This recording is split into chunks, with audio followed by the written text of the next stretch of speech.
అన్నా చెప్పండి ఎవరు? అన్న నా పేరు మేకల అనిల్ అన్న, నల్గొండ. గతంలో మనం ఒకసారి మాట్లాడినాం. ఒకసారి కర్ణానగర్లో నా మీద కంప్లైంట్ చేసిండ్రు మీరు ఇంత ముందుకు. నేనన్నా గతంలో మనం ఒకసారి మాట్లాడుకున్నాం అన్న ఫోన్లో. ఒక రాజగోపాల్ రెడ్డి బై ఎలక్షన్ల అవతల ఆర్ఎస్ ప్రవీణ్ కుమార్ గారు సభ పెట్టినప్పుడు మనం మాట్లాడుకున్నాం. మీ మీద ఎందుకు కంప్లైంట్ చేసిన? మీరు నా గురించి కర్ణాన్నకి కంప్లైంట్ చేసిండ్రు అప్పుడు. ఎందుకు? ఎందుకంటే అప్పుడు నువ్వు ఎన్జీ కాలేజ్ కాడ తిరుగుతున్నావు, నీకు వెళ్తే నేను చంపుతా అని అప్పుడు చెప్పిన. నాకు కావాల్సింది నన్ను చంపుతాను మీరు చెప్పారు అప్పుడు చెప్పిన అన్న. అయితే అప్పుడు మీరు ఏం చేసిండ్రు అంటే కర్ణాన్నకి చెప్పిండ్రు. అన్న కర్ణాన్న తెల్లారి నన్ను పిలిపించిండు. అన్న పిలిపించి మాట్లాడితే అది కాదని మనోలే అట్లా కాదు ఇట్లా కాదు అంటే సరే అన్న అని చెప్పేసి ఇంకా పొద్దుగా లేసి ఒక్కడు ఉంటాం ఎందుకులే అంటే సరేలే అన్న అని చెప్పేసి చెప్పిన. అంటే చంపకుండా వదిలిపెట్టినావు? చంపకుంటే ఏం వదిలిపెట్టలే, ఎందుకులే తమ్మి మనం ఎందుకులే లొల్లి అని చెప్పేసి అంటే సరేలే అన్న అని చెప్పేసి చెప్పిన. అదే అన్న చంపకుండా వదిలిపెట్టినావు?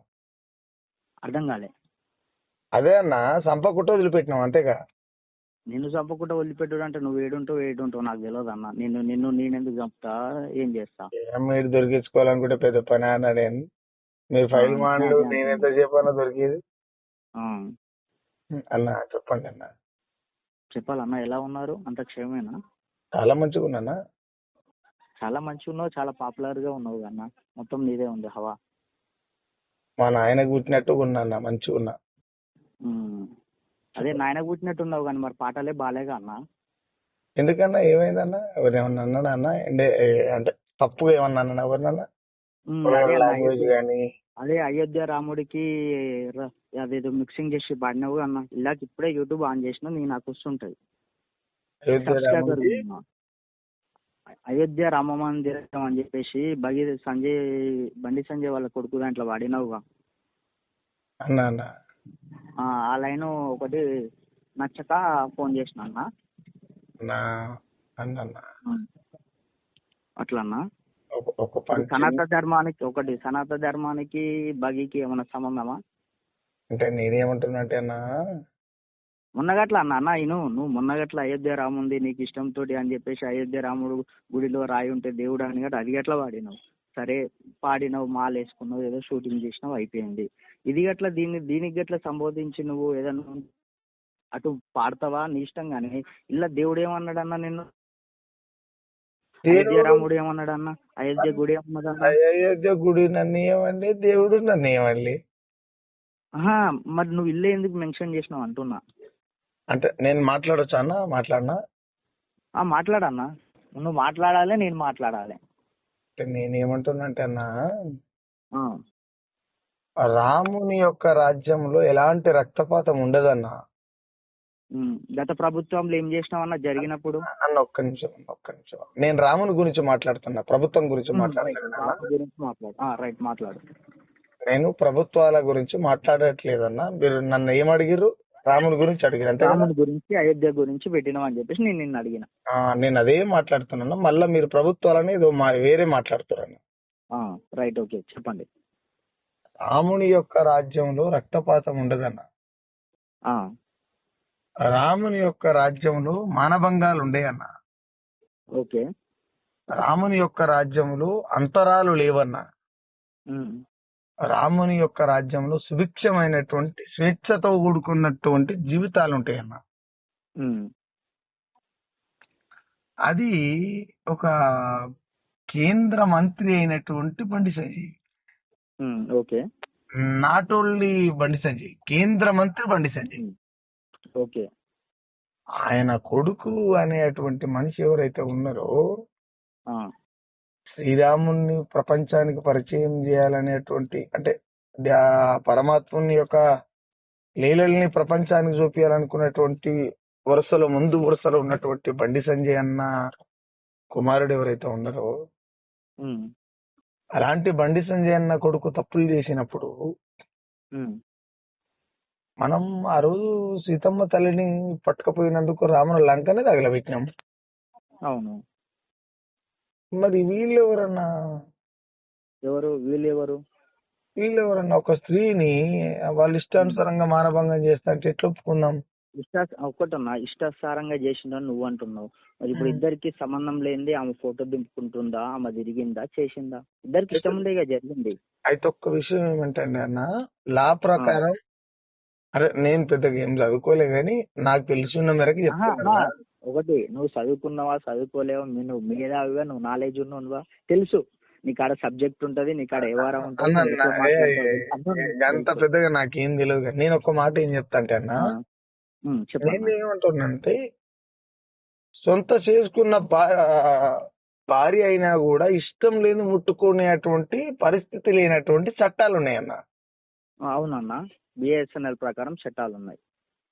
అది ఏ ప్రకారం చట్టాలు ఉన్నాయని మాత్రం రాజ్యాంగంలో గతంలో ఉన్నాయి, ఇప్పుడు గట్ల సెక్షన్లు ఉన్నాయి.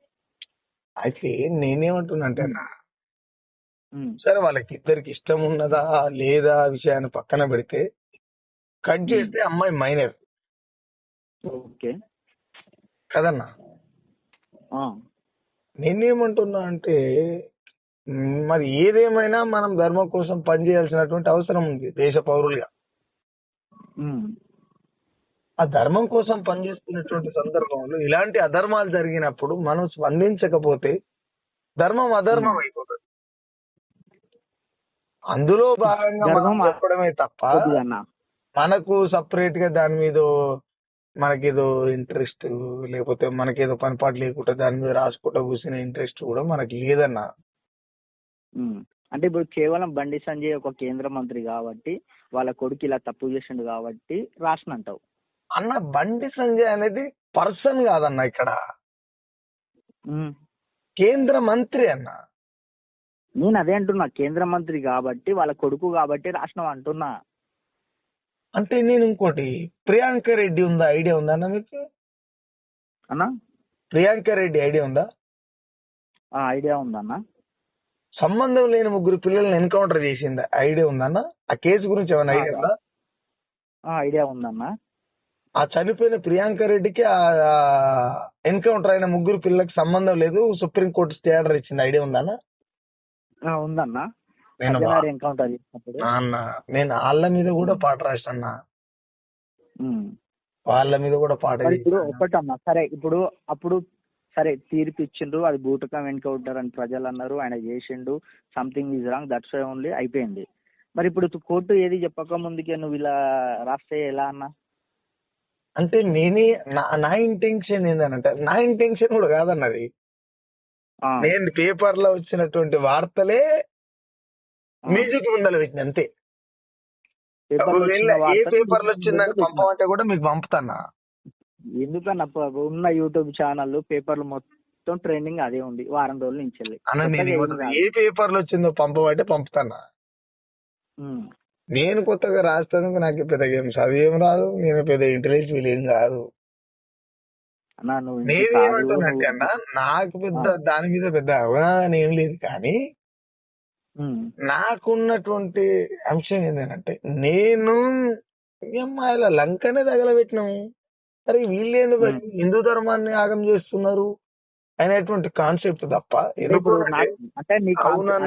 కాన్సెప్ట్ నేను చెప్పేది నువ్వు సుఖరామ నర్సన్న చెప్పేది అయ్యాలనే లంక తగలబెట్టినావు, ఇవాళ వీళ్ళని తగలబెట్టలేనని అంటున్నావు పాటతోటి. అంటే నేనేమంటున్నా అంటే,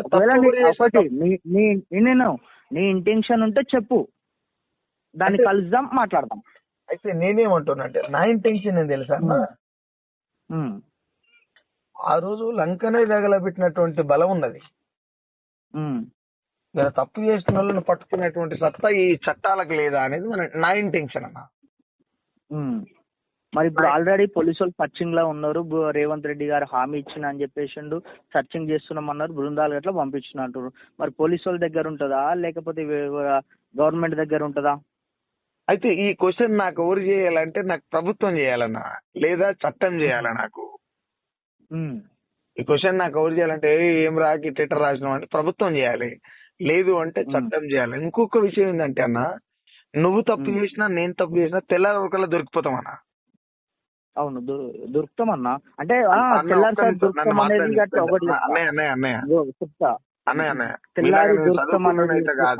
నేనేమంటున్నా, ఇంకొకటి చెప్పనా, నీ తెలివి కింద నాకు జీరో నాలెడ్జ్ ఉన్న అన్న, వాసన నేను ఎట్లా ఒక్క విషయం చెప్తానా బట్ ఏంటంటే నేను ఒక మాట చెప్తా, తెల్లారితే దొరుకుతాం అనేది మన మైండ్ సెట్ ని బట్టి, మనం ఉపయోగించే దాన్ని బట్టి, మన నాలెడ్జ్ ని బట్టి ఉంటది.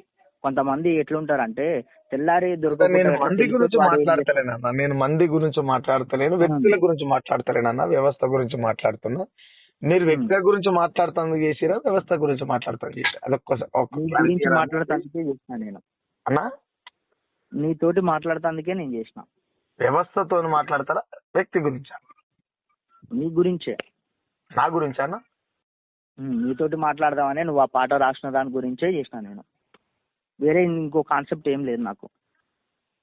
అన్న ఇప్పుడు ఏంది ఆ పాట రాయడం తప్పంటారా, ఏందన్న అర్థం కాలే. పాట రాయుడు తప్పంటే ఇప్పుడు పాట రాసుడు అనేది అది నీ స్టైలు, నీ నైజాము, నీకు జరిగింది, నువ్వు రాసినావు. కానీ ఇలా దేవుడు అయోధ్య ఎందుకు ఏమన్నాడు, ఈ ధర్మం ఎందుకు అంటున్నావు, మోడీ అమిత్ షా ఎందుకు వచ్చింది ఇళ్ళకి? ఇప్పుడు ఈ మోడీ అమిత్ షాకు బండి సంజయ్ కొడుకు బండి సంజయ్కి ఏం సంబంధం లేదన్నా.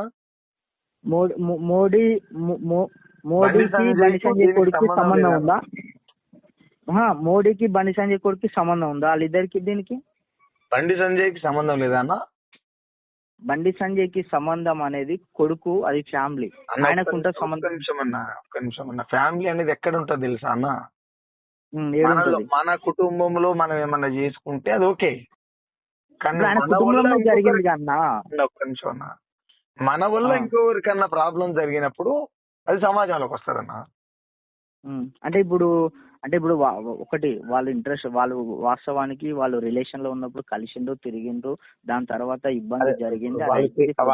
వాళ్ళు తిరిగినప్పుడు ఎవరన్నా అడిగిరా అన్న? ఎవరు అడగలేదా అన్న? ఎవరు అడగలేదు. మరి ఇప్పుడు అన్న, ఇప్పుడు ఒకటి అన్న నేను చెప్తా. ఇప్పుడు ఫర్ ఎగ్జాంపుల్ నువ్వు ఇంకో బ్రదర్ ఇద్దరు కలిసి మంచిగా తిరుగుతారు అన్న.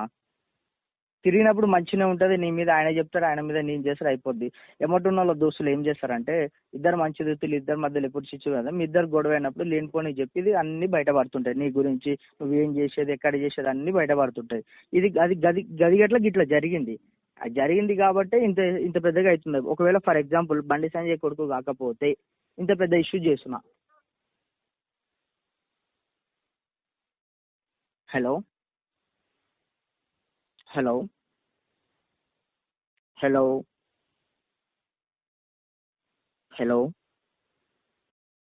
హలో హలో హలో అన్న ఒక్క నిమిషం లైన్ ఉండు అన్న, నేను మళ్ళీ చేస్తాను. మళ్ళీ చేస్తాడు కదా, లైన్ ఉండు.